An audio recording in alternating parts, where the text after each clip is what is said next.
Draga djeco, neka vam je srećno ovo današnje sabranje na Cetinju, u Cetinskom manastiru od Svetog Petra Cetinskoga, veliki 24. po redu dječji sabor đaka i omladine iz Crne Gore. Nema ljepše slike od ove današnje.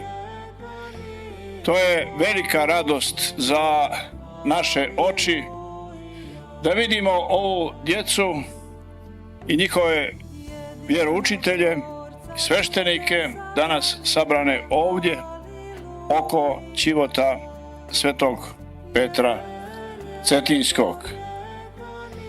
Baš na jedan divni jubilej koji se ne pominje to tako puno, ali je veoma značajan.